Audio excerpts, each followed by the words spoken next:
Welcome to this story, one of the most unsettling cases ever noted in Alabama. Before we dive in, share in the comments where you're tuning in from and the exact time you started listening. It's always interesting to see the different places and hours of the day or night where these stories reach. The year most county records return to is 1846, though several affidavits suggest the first signs appeared earlier, just after a humid spring gave way to a long, dry summer. Northern Alabama at the time was a region defined by contrast, lowland plantations stretching outward, and beyond them, rising ground that folded sharply into forested ridges and narrow passes. These mountains were not empty, but they were difficult. Paths twisted. Sound traveled strangely. People who entered without guidance often failed to return by the same route. One such man arrived there without intention. His name does not appear consistently in records. In some ledgers he is called Elijah. In others, simply the Escapee. What is agreed upon is that he fled a plantation in the low country during the night, leaving behind no belongings and no witnesses willing to testify. The owner reported the escape weeks later, claiming the man had vanished into the hills, a phrase that already carried weight in Alabama at the time. The hills in question rose toward what later surveyors would describe as the Talladega Range, with its highest point near what we now know as Cheetah Mountain. Even in the 1840s, locals understood this ground as different, colder at night, quieter by day, and resistant to pursuit. Slave catchers rarely followed escapees far into it. Dogs lost scent. Horses balked at the steeper trails. Early sightings were dismissed as rumor. A hunter claimed to see smoke where no cabin stood. A timber hand reported tools missing, then returned, cleaned and stacked neatly. These were the kinds of stories that circulated briefly and then faded, until they didn't. By late autumn, plantation owners along the foothills began filing complaints, not of theft but of presence. Fields were disturbed without crops taken. Livestock were found penned but unharmed. One overseer wrote that it felt as if someone wished to be seen but not caught. County officials took little notice at first. Runaways were common and most were recaptured or perished quietly. But this man did neither. Instead, his movement traced a widening arc through the mountain counties, appearing in places that suggested planning rather than flight. A storekeeper near the base of the range later testified that the man entered his shop openly, traded pelts for supplies, and left without haste. He wasn't hiding, the storekeeper said. He was settled. By the end of the year, the name changed. No longer an escapee, the man was being referred to in whispers as something else, a figure of the mountains, moving between ridges as if the land itself had accepted him.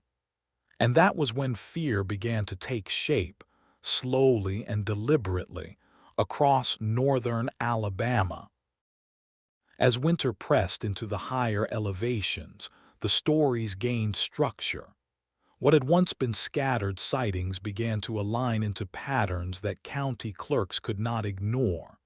The man, still unnamed in most accounts, was no longer thought to be wandering. He was residing, and not in one place but many. Tax records from 2 adjoining counties list abandoned cabins reclaimed without authorization. Fires were kept low. Roofs repaired with bark and scrap timber. In one case, a trapper returned to a seasonal shelter to find his provisions inventoried and divided. A note left in charcoal on the hearthstone. Taken light, left enough. No one claimed to recognize the handwriting. A deputy marshal named Thomas Ivy was sent briefly into the hills with 2 men and a pair of dogs. Their report, filed weeks later, described difficulty maintaining direction. Trails appeared, vanished, then reappeared behind them. The dogs refused to advance past a certain ridge. Ivy wrote that the air felt compressed, making sound travel unpredictably. He recommended no further pursuit without guides familiar with the interior passes. Local guides declined the work. By early 1847, the rumors shifted in tone. Livestock deaths were reported, not widespread but deliberate. One animal at a time, cleanly dispatched, nothing wasted. A physician examining a carcass noted precision rather than force. This was not desperation, he said. This was instruction. Plantation owners interpreted the events differently. They began to describe the man not as a fugitive, but as a threat. Letters circulated requesting cooperation, patrols, coordination. Yet few were willing to enter the higher ground after dark. One overseer admitted privately that he felt watched from the tree line even in daylight. Newspaper clippings from the period avoid naming the individual, referring instead to a mountain resident of uncertain status. The language was careful, almost legal, as if editors feared committing something permanent to print. A traveling minister wrote in his journal of encountering the man briefly near a stream. He described him as calm, well-fed, and alert. He spoke little, the minister noted, but he did not flee. He asked only whether I was lost. The minister was not.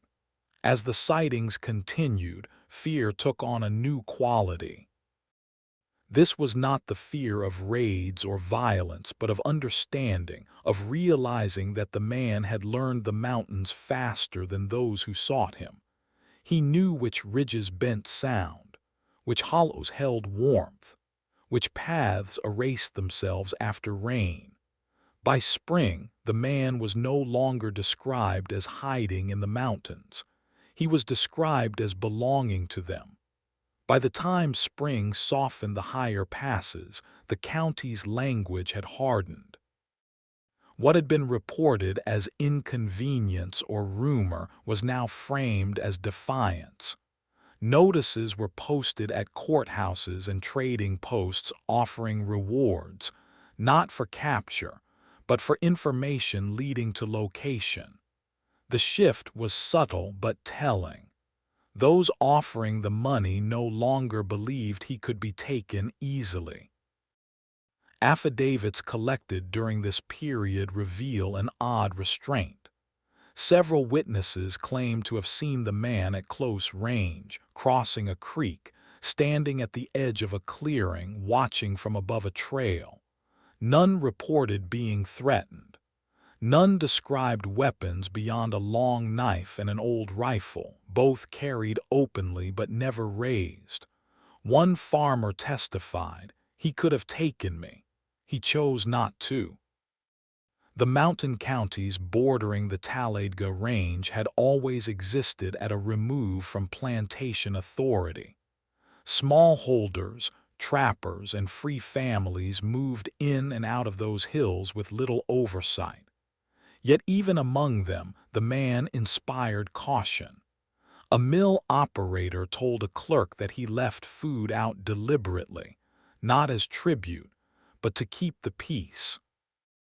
When asked what peace he meant, the man shrugged, "The kind that lets you sleep." Midway through 1847, a search party did find something tangible, a shallow cave near a ridgeline, warmed by a natural draft. Inside were pelts, carefully cleaned, bone tools, and a ledger torn from a plantation account book. The pages had been repurposed to mark days, weather patterns, and movement of patrols. Names appeared only once, scratched out with such force the paper tore. The cave was abandoned before the party returned with reinforcements. A county doctor who examined the site later wrote that the space had been used long enough to be known, but not long enough to be claimed. This echoed a growing realization. The man did not settle permanently. He rotated. He disappeared before presence became pattern. Around this time, the mountains near Chiha were surveyed again for logging potential. One surveyor noted irregular footpaths that led nowhere and everywhere at once, intersecting only briefly before diverging. "They are not trails," he wrote. "They are decisions." As summer approached, the man's reputation sharpened. He was blamed for things that happened and things that didn't: a barn fire, a missing mule, a quiet night when something was expected. Fear, once dispersed, had found a focal point. And yet, despite the mounting attention, no one could say they had been harmed by him directly.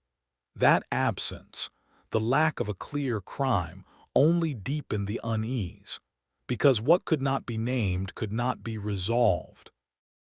The escalation came not through violence but through coordination. In late summer, several plantations along the foothills reported the same disturbance on the same night: fences opened, stores rearranged, livestock released and then calmly herded back by morning. Nothing was stolen, nothing destroyed. The effect was unsettling precisely because it felt intentional. County officials convened a meeting that produced no official minutes. What survives instead are fragments, letters between clerks, a receipt for extra ammunition, a marshal's request for maps older than the war. The consensus, such as it was, leaned toward demonstration. Someone, it seemed, was proving a point.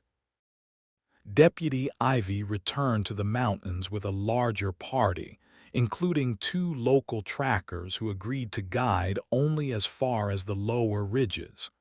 Their testimony later emphasized disorientation. Compasses behaved erratically near certain slopes. Sound arrived before movement. Once, the party heard footsteps pacing them from above, always out of sight, never closing distance. They found signs of habitation again: fire pits reused and then erased, caches of dried meat hidden in rock seams, a crude signal system marked by stacked stones. No human remains, no trophies, no evidence of harm. It was as if the man wanted his presence known but his actions unreadable. A local preacher submitted a statement describing a nighttime encounter near a creek crossing. He claimed the man spoke first, asking whether the patrols were meant to end or continue. When the preacher asked what would happen if they continued, the man replied, "They will keep walking." The meaning was never clarified. Newspaper coverage grew cautious. Editors referred to the mountain man without modifiers. Fear had condensed into a title. Readers were warned not to travel alone. Yet no direct threat was ever printed. Midway through the year, a ledger surfaced from a burned-out tenant cabin, rescued pages listing exchanges of goods: pelts for salt, herbs for cloth, directions for silence. Names were abbreviated or missing entirely. The entries suggested a network of quiet cooperation, voluntary or otherwise, that extended beyond any single ridge. A physician reviewing the ledger remarked on the discipline implied. "This is not a man in flight," he wrote. "This is a man in command of routine." By autumn, the reward notices stopped appearing, patrols thinned, guides refused work outright. The mountains had asserted terms and the counties, lacking leverage, complied without admitting as much. What replaced pursuit was avoidance. Routes changed. Work schedules adjusted. The man was no longer chased, he was accounted for. And in Alabama, where authority depended as much on consent as force, that accounting, unwritten and unspoken, proved decisive. The mountain man remained, not because he could not be removed, but because no one could agree how to begin. With the onset of colder weather, the pace of official attention slowed. Patrols were quietly discontinued, not by order but by attrition. Men found reasons not to volunteer. Horses went lame. Equipment was reassigned. What remained of the effort dissolved into routine administration, as if the matter had resolved itself without resolution. Yet in the hills the pattern held. The man continued to be seen, never lingering, never absent. Farmers reported fields checked and left untouched. A widow living alone near a wooded slope later testified that firewood appeared stacked neatly by her door after a night of heavy rain. She did not report the incident until years later. "I thought it best not to owe questions," she said. County correspondence from this period reveals a subtle shift in tone. Clerks began referring to the region near the higher ridges as self-regulating. One letter advised a tax assessor to skip certain parcels entirely, noting that collections there had become impractical. No explanation followed. A hunter named Caleb Norris encountered the man directly while tracking deer along a narrow spur. Norris claimed the man stepped into view without sound, pointed to the sky, and shook his head. Moments later, a patrol passed below them, unaware. Norris abandoned the hunt and did not return to the area for years. His affidavit ends with a line written in a different hand, possibly added later. He could have disappeared. He chose to remain seen. As word spread, the man's reputation hardened into something more than fear. He was described as a boundary between lowland authority and highland autonomy. Some whispered that he enforced his own rules, punishing those who violated them. No proof of such punishment ever surfaced. What did surface were absences of theft, of conflict, of disorder in places he frequented. A small fire in a mountain hamlet destroyed several records that winter. The cause was listed as accidental. Among the lost documents were 2 affidavits referencing encounters with the man. Their contents are known only through later testimony, which described them as unhelpful and inadvisable to circulate. By year's end, the case file grew thin, not because events had ceased, but because they had become predictable. The man moved. The mountains accommodated. The counties adjusted. Fear remained, but it was no longer urgent. It had settled into expectation, the quiet understanding that certain paths belonged to someone else now. And so the mountain man's transformation was complete. No longer an escapee in flight, he had become a constant, measured not by what he did, but by what no longer happened where he was known to be. By the early months of 1848, the man's name, whatever it once had been, was no longer spoken in connection with escape. In county records, he was referenced only indirectly, as the individual in the upper ridges, or the resident beyond regular jurisdiction. The change was subtle but decisive. Language had shifted to accommodate permanence.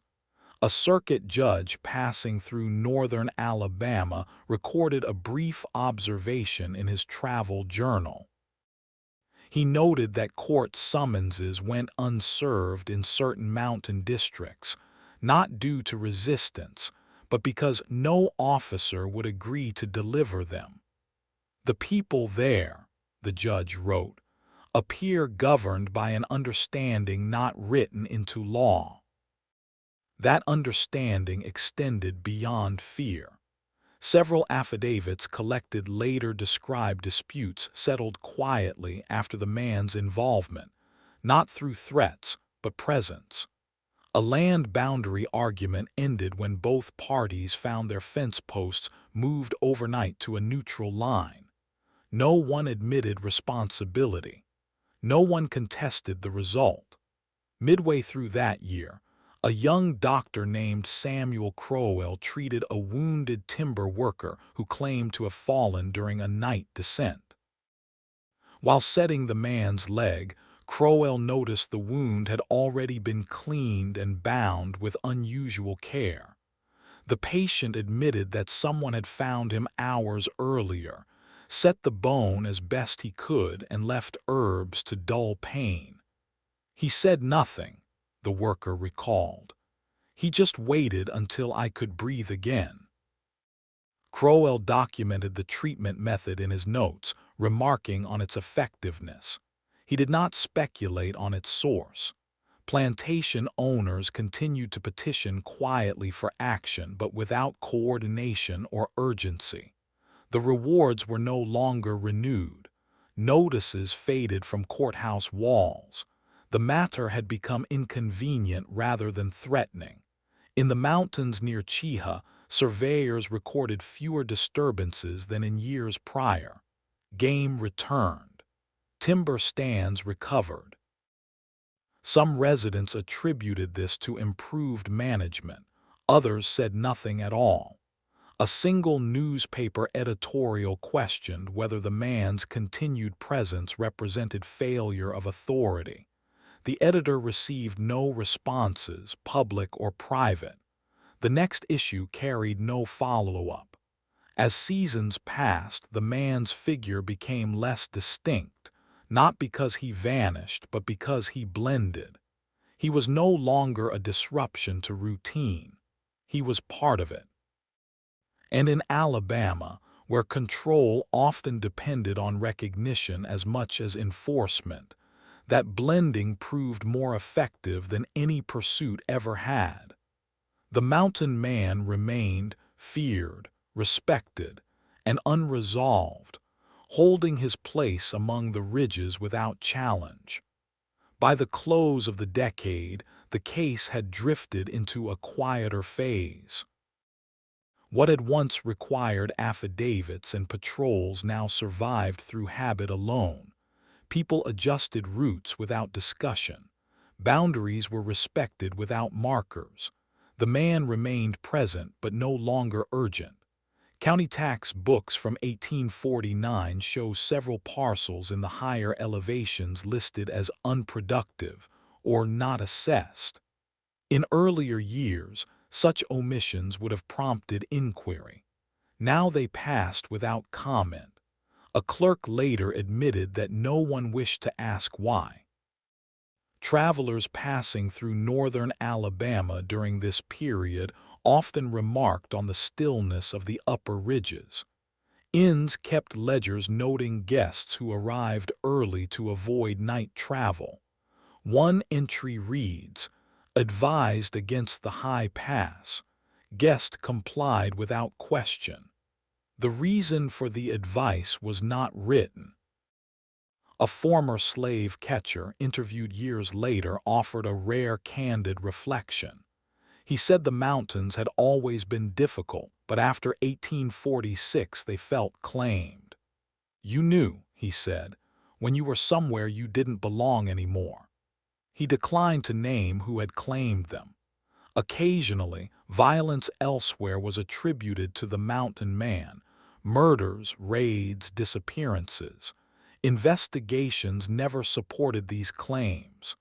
The The pattern that emerged instead was one of restraint. Where he was rumored to be, disorder lessened.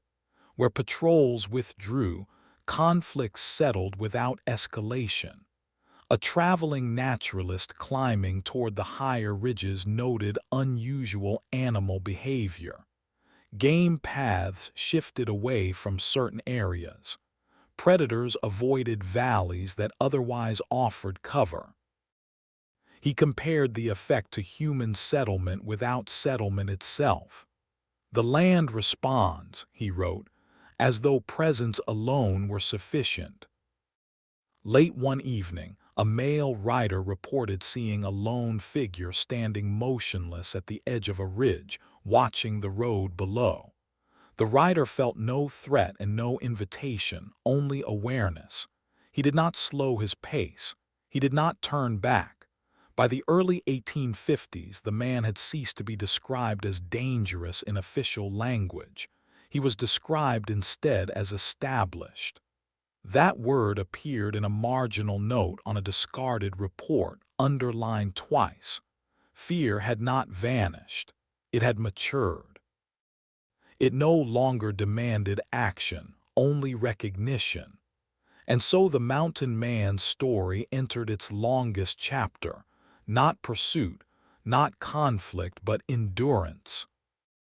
In the high places of Alabama, he remained where escape had once carried him, no longer running, no longer chased, but quietly holding ground that others had learned to leave alone. As the early 1850s settled in, the mountain man's presence no longer needed confirmation. It was assumed. County officials spoke of the upper ridges as if they were weather, unchangeable, inconvenient, and best planned around. The original plantation escape that had begun the matter faded from memory, replaced by the simpler understanding that someone else now governed those heights. A schoolmaster named Edwin Mercer kept a private journal in which he recorded local changes. He noted that children raised near the foothills spoke of the mountains differently than their parents had. They did not describe them as dangerous or wild, but as kept. When Mercer asked what they meant, one boy replied, "You don't go where someone's already watching." Records from a short-lived logging venture show an abrupt halt after equipment went missing and then reappeared, carefully stacked at the edge of camp. No message was left. The foreman withdrew his crew the following day, citing conditions unsuitable for continued work. The company did not contest the loss. A physician reviewing injury patterns in the region observed fewer violent wounds among mountain residents than in comparable areas. He attributed this to isolation and self-reliance, but privately wondered if another factor was at work, something that discouraged escalation before it began. Midway through the decade, a traveling preacher attempted to reach remote families beyond the usual routes. He returned early, shaken but unharmed. In his sermon the following Sunday, he spoke of restraint and boundaries, saying, "Not all order comes from authority. Some comes from understanding when to stop." Those who knew the mountains recognized the reference. There were occasional claims of sightings farther afield into Georgia, into Tennessee, but none held. The man did not roam. He remained centered on the ridges that had first sheltered him. The fear he inspired was tied to place, not pursuit. A small fire destroyed part of a county storage room that winter. Among the lost papers were early reward notices and correspondence related to the escape. The fire was ruled accidental. No effort was made to reconstruct the file. By then, no one sought to. The story had reached a point where documentation felt unnecessary, even unwise. The man's reputation no longer depended on record. It lived in avoidance, in quiet decisions, in routes not taken. And so in Alabama, the mountains continued to rise as they always had, unchanged in form, altered in meaning, holding within them a man who had ceased to be an escapee and become something far more difficult to name. By the later 1850s, the mountain man's story had begun to compress. What once required explanation now moved through the region as assumption. Newcomers learned quickly which questions were discouraged. Long-time residents learned not to answer them.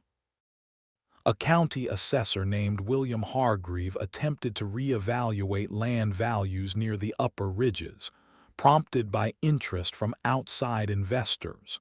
His field notes describe repeated delays. Guides fell ill. Weather shifted unexpectedly. Once, his compass refused to settle for nearly an hour. Hargreave ultimately filed a brief summary stating that the terrain was unsuitable for consistent valuation. The phrase was accepted without challenge. There were, during this period, fewer official complaints from plantation owners. Some had sold their holdings. Others had adjusted operations to avoid confrontation altogether.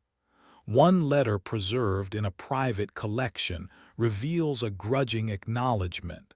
He costs less to ignore than to provoke. The author did not sign his name. The mountains themselves appeared calmer. Game trails stabilized. Streams ran undisturbed. A naturalist passing through remarked that the area showed signs of limited but intentional human presence. Paths maintained just enough to function, fires set and erased with care. It is stewardship, he wrote, without ownership. An odd consistency emerged in later testimony. Those who encountered the man described the same demeanor, measured, observant, uninterested in dominance. He did not issue threats. He did not demand tribute. His authority seemed to come from anticipation rather than force, as though he arrived at conflicts before they formed.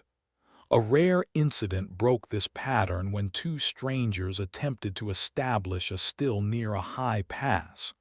Their equipment vanished overnight. The men departed immediately, later claiming they felt guided out. No violence was reported. No bodies were found. The matter ended there. The name Cheetah continued to appear in surveys and travelogues, marking the highest ground and the most difficult approaches. Writers praised the view, the air, the isolation. None mentioned the quiet adjustments required to move safely through it. Those adjustments were learned locally, passed along without instruction.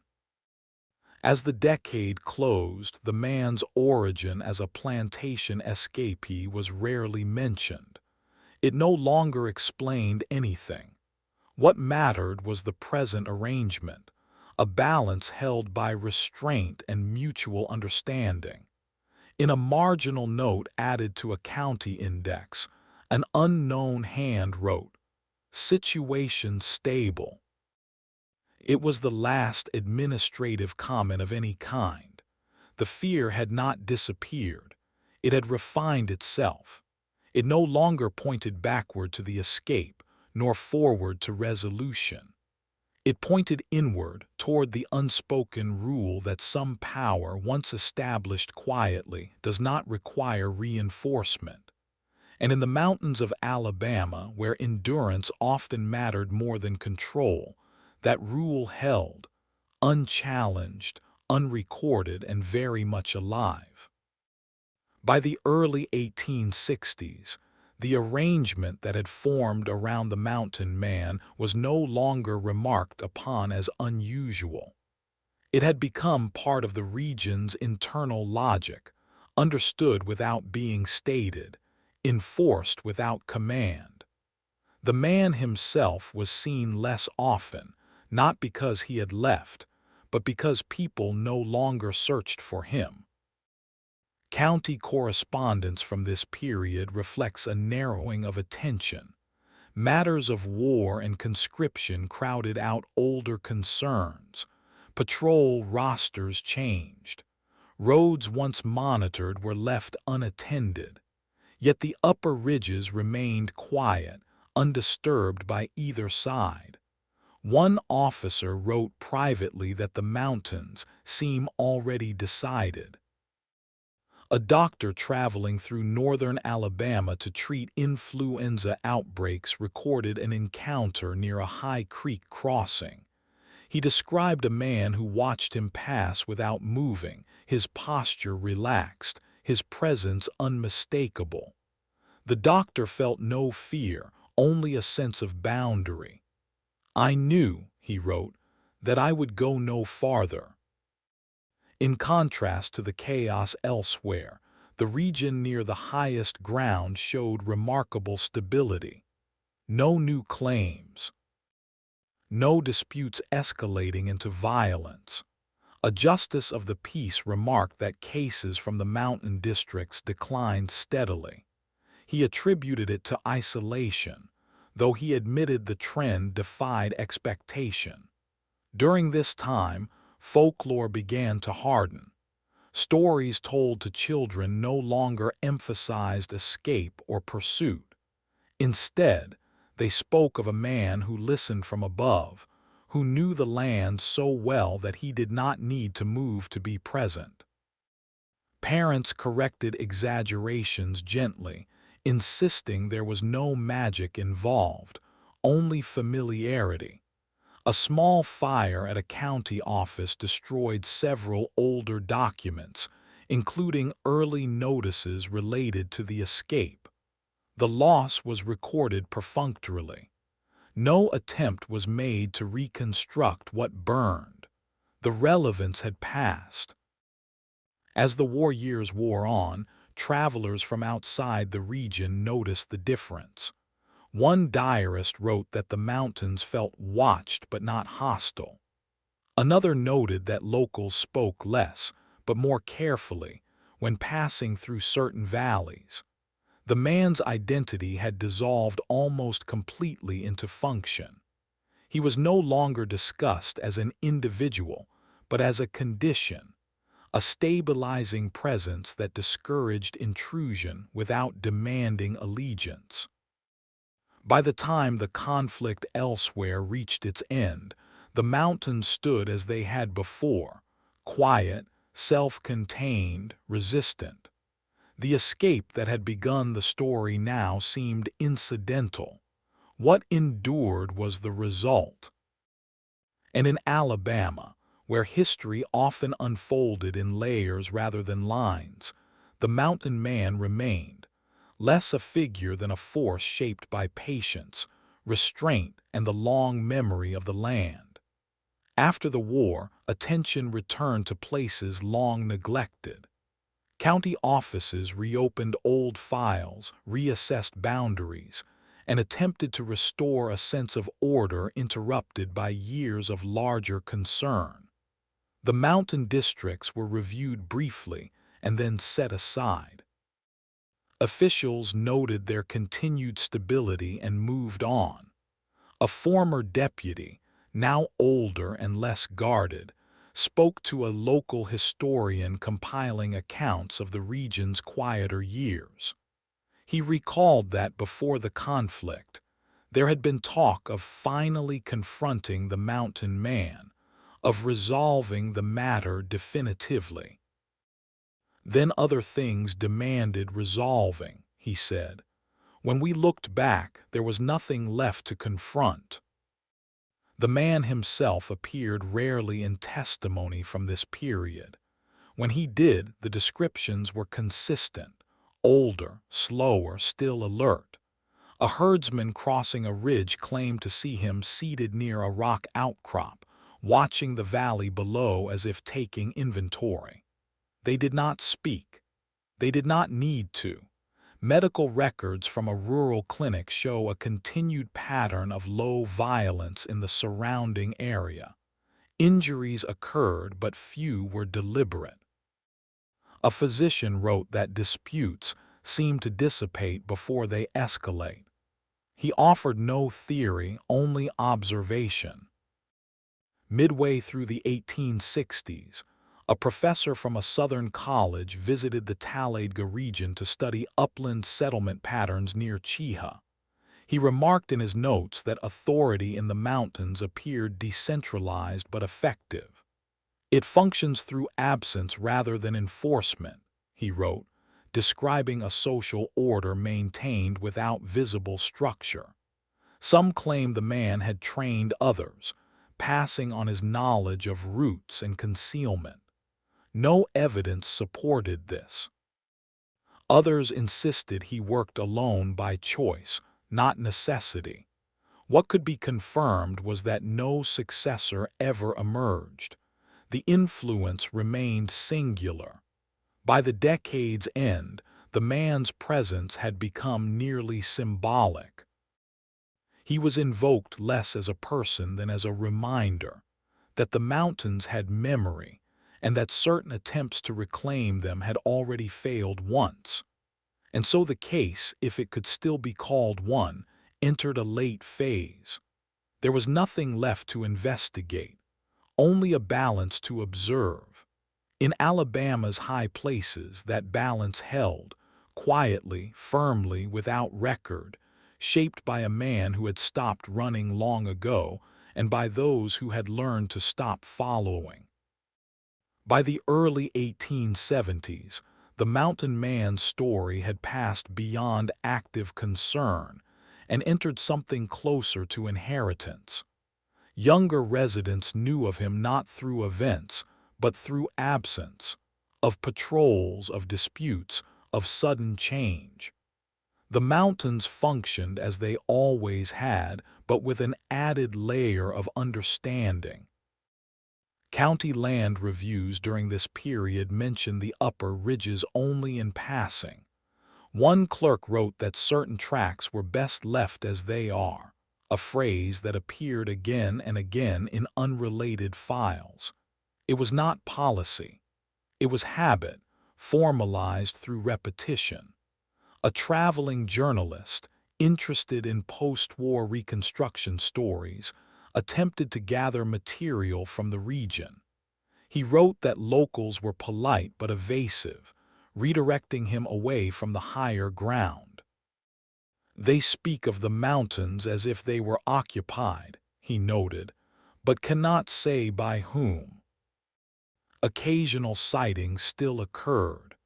A woodcutter claimed to see an older man standing at a distance, leaning on a staff, watching work proceed before turning away. The woodcutter felt no fear, only a sense of being measured. He relocated his work the next day without protest. Medical notes from a county doctor record a curious detail. Injuries among those working near the higher ridges were often already treated by the time patients arrived. Cleaned wounds, splinted limbs. The doctor speculated about mutual aid among mountain families. No such families could be identified. A fire destroyed a small schoolhouse that year.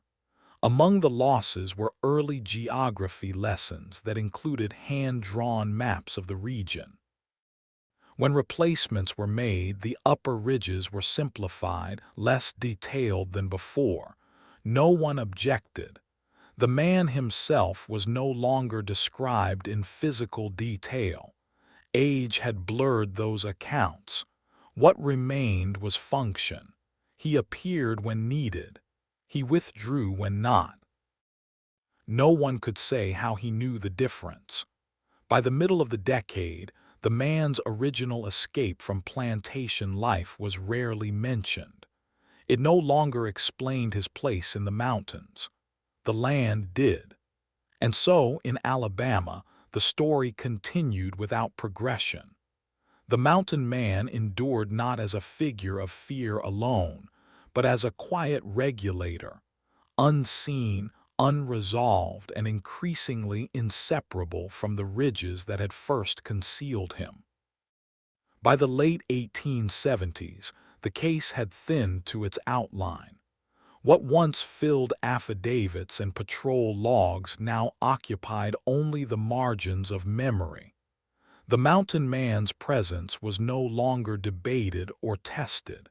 It was assumed, like weather or stone. A county survey conducted in 1878 attempted to modernize land descriptions using standardized measurements. The surveyors worked efficiently through most districts, but progress slowed markedly near the higher elevations. One entry notes repeated recalculations and corrections that never seemed to settle. In the final report, the area was summarized rather than detailed. No reason was given. A former slave catcher, long retired, offered a rare reflection to his nephew. He said the man in the mountains had achieved something no one else had. He made pursuit irrelevant. "You don't chase what doesn't run," he said. "And you don't follow what already knows where you are." Folklore shifted accordingly. Stories told around fires no longer framed the man as dangerous. They framed him as final, a figure encountered only when a line was crossed. Parents warned children not of attack, but of interruption. "You'll be turned around," they said. "You won't know how." A traveling botanist working near Chiha Mountain recorded an unusual note in his field journal. Certain clearings, he wrote, showed signs of long-term human use without permanent settlement, plants harvested selectively, soil compacted and then left to recover. "It is stewardship without claim," he observed, echoing a sentiment others had noted years earlier. The mountains themselves seemed unchanged. Yet people moved through them differently now, more cautiously, more attentively. Camps were temporary. Fires were small. Nothing was left behind that did not need to be. No new records mention attempts to capture or confront the man. The reward notices had long since vanished. The plantation that once claimed him had changed hands twice. No owner pursued restitution. The escape had ceased to matter. What endured was the consequence, that a man, once reduced to property, had reshaped an entire region's behavior without ever asserting control openly. And in Alabama's high ground, where endurance often outlasted authority, that consequence settled in quietly, like a rule no one remembered agreeing to, but everyone obeyed. By the early 1880s, the mountain districts had become a study in quiet equilibrium. Outsiders remarked on how little seemed to happen there. Locals understood that this appearance was the result of long adjustment rather than neglect. The man's influence, if it could still be called that, had blended into routine. A state inspector reviewing rural infrastructure proposed a new route through the higher ridges to improve access. His report advanced briefly, then stalled. In private correspondence, he admitted difficulty securing cooperation. "No one refuses," he wrote. "They simply do not assist." The plan was revised to skirt the area entirely. An aging minister, nearing the end of his service, wrote a reflective piece on mountain life for a denominational circular. He mentioned the story only indirectly, referring to a long-settled presence that teaches restraint better than law. Readers from outside the region found the phrase puzzling. Those within it did not ask for clarification. Medical practitioners continued to note the same anomaly: fewer violent injuries in the uplands than in surrounding lowlands. A doctor wrote that disputes seemed to dissolve before confrontation. He speculated about cultural factors, then crossed the paragraph out. The man himself appeared only in fragments of testimony. A shepherd claimed to see him standing near a tree line at dawn, older now, his posture relaxed, his gaze distant. The shepherd felt no fear, only a sense of conclusion. He changed his grazing route the following week. County archives from this period show increasing loss, not through theft but fire and decay. Several early records connected to the escape were listed as damaged beyond recovery. The losses were recorded plainly, without comment. No attempt was made to reconstruct what vanished. Folklore simplified further. Children were no longer told stories about escape or pursuit. They were told where not to go. The reason was implied, not explained. "It's already held," parents said. The plantation that had once claimed the man ceased to exist as an identifiable entity. Its fields were divided, sold, and repurposed. No one connected these changes to the mountains. The connection no longer required recognition. And so the story entered its final long stretch, not resolution but persistence. In Alabama, where the past often settled into the land rather than the record, the mountain man remained not as a subject of fear alone, but as a quiet certainty, unchallenged, unclaimed, and still listening from above. By the close of the 1880s, the mountain man had become something less than a story and more than a memory. He existed in the way routes curved, in the way questions were framed, in the way silence arrived early in certain conversations. No single person claimed to have last seen him. That uncertainty, rather than any confirmed disappearance, defined the period. A regional historian compiling notes on upland Alabama remarked on the absence of conflict in the Talladega Highlands. He attributed it to isolation, then added a footnote questioning whether isolation alone could account for such consistency. The footnote was omitted in the published version. Occasional claims surfaced of an elderly man seen near the upper ridges, leaner now, slower, but unmistakably deliberate. A charcoal burner reported finding his kiln repaired overnight after a collapse. He did not investigate further. "Some work," he said later, "doesn't ask for thanks." County tax revisions again listed several mountain tracts as inactive. Unlike earlier decades, no justifications were offered.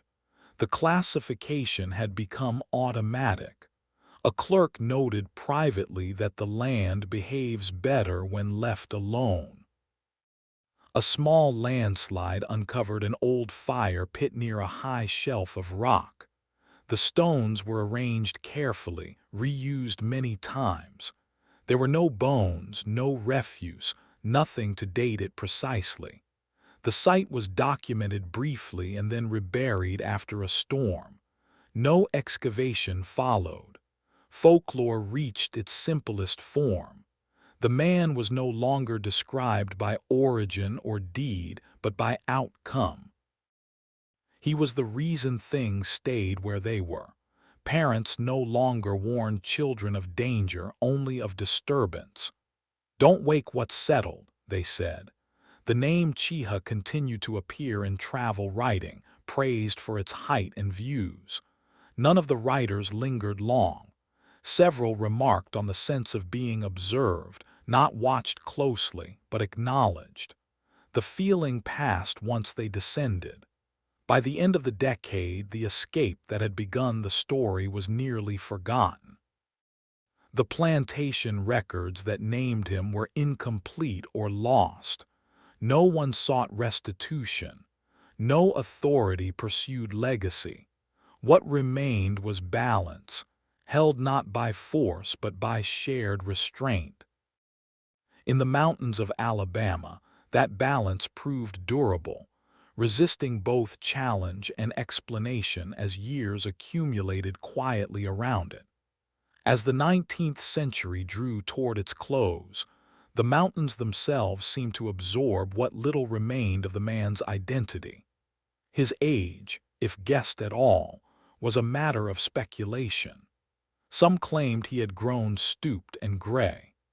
Others insisted he had not aged as expected, that the mountains had preserved him in a way ordinary life did not allow. No account could be confirmed. A county physician, reviewing mortality patterns in 1892, remarked privately that no death had ever been attributed to the mountain man, despite decades of fear. "It is unusual," he wrote, "for a threat to leave no victims." The observation unsettled him more than evidence of violence would have. Surveyors working on updated topographic charts noted again the difficulty of fixing the highest ridges near Cheeha. Measurements varied slightly between attempts, enough to be noticed but not enough to correct. One surveyor joked that the mountain preferred to be left approximate. The phrase did not appear in the final report. Occasional artifacts surfaced: an old knife blade found near a creek, a woven cord recovered from a fallen tree. None could be definitively linked to the man. Each was catalogued briefly and then returned to the land or misplaced. The absence of confirmation seemed preferable to certainty. Local accounts shifted once more. The man was no longer spoken of as present, but as possible. Someone who might still be there. Someone who might intervene if lines were crossed. The distinction mattered. It allowed the balance to persist without requiring proof. A fire destroyed part of the county courthouse late in the decade. Among the damaged materials were early correspondence regarding the escape and subsequent patrols. The loss was recorded without detail. No investigation followed. No effort was made to reconstruct the file. In the mountains, routines continued unchanged. Paths remained clear just long enough to be useful, then faded. Fires burned low. Camps did not linger. The land appeared managed without management. By 1899, the man's story had reached a quiet end, not through resolution but through diffusion. He was no longer separate from the mountains that had concealed him. Whatever he had been had settled into place. And in Alabama, where the land often remembered more faithfully than the record, that settlement proved final enough to endure. By the early years of the new century, the mountain man existed almost entirely as an implication. No one claimed to have seen him recently. No one claimed he was gone. The distinction no longer mattered. His presence had become structural, woven into how the region functioned rather than how it was described.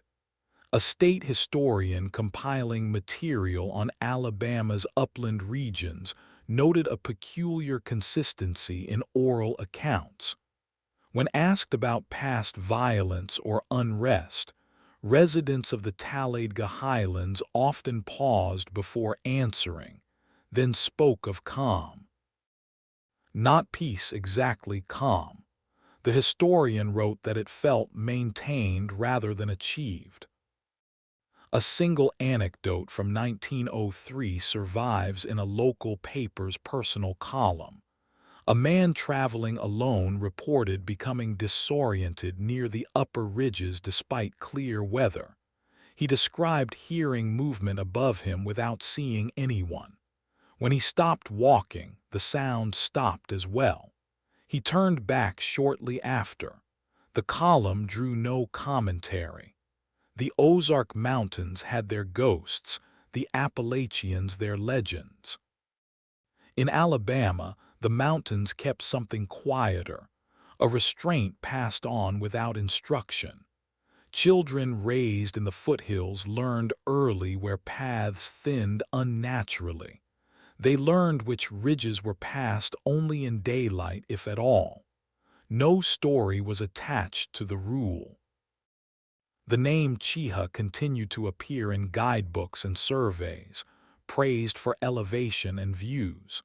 Yet those who climbed highest rarely lingered. Several remarked on the sense of interruption, of arriving somewhere mid-thought. The feeling dissipated once they descended. County records from this period show no renewed attempts to assert authority over the high ground. No disputes escalated. No new claims were pressed. What had once been a challenge had become an understanding too old to question. The plantation from which the man had fled was now a memory within a memory, its fields subdivided, its records incomplete. No one connected its past to the present arrangement in the mountains. The connection no longer required explanation. And so the story approached its final shape, not disappearance, but endurance without witness. In Alabama's high places, the mountain man remained what he had long since become, not a fugitive, not a threat, but a limit, felt rather than seen, respected rather than enforced. The records do not end so much as they thin out. By the time the county reached the far edge of its 50-year window, there was nothing left to update, no sightings to confirm, no disappearance to explain. Only the continued absence of disturbance in the upper ridges, noted quietly and without comment. A final land review conducted just before the second decade closed listed the high ground near Cheetah as stable, undeveloped, and unproblematic. The phrasing was unusual. Stability in most reports required explanation. Here, it was treated as self-evident. The document was filed and never referenced again. Those who lived closest to the mountains described the same feeling when asked years later, not fear, not reverence, but awareness. A sense that the land was already in conversation with itself, that whatever had once moved through it had left instructions behind, and those instructions were still being followed. No grave was ever marked for the man. No death was recorded under any of the names once associated with him. Some believed he had died quietly, alone, returning to the ridges as completely as he had once vanished into them. Others believed he had simply thinned into rumor, into habit, into the way people chose their paths without knowing why. A professor reviewing regional history near the turn of the century wrote that Alabama's mountains often resisted simple narratives. He mentioned Cheetah again, noting that its height was less remarkable than the way it shaped movement around it. The land, he wrote, does not need to speak to be understood. He did not mention the man directly, but the implication was clear. Even now, within the limits of what the record allows, people still avoid certain spurs of the range without instruction. They do not say they are afraid. They say only that there is no reason to go there. And so the story closes where it began, in Alabama's high ground, where a man once fled into the mountains and was never taken back, where fear did not arrive as violence but as adjustment, where authority did not reassert itself but learn to stop.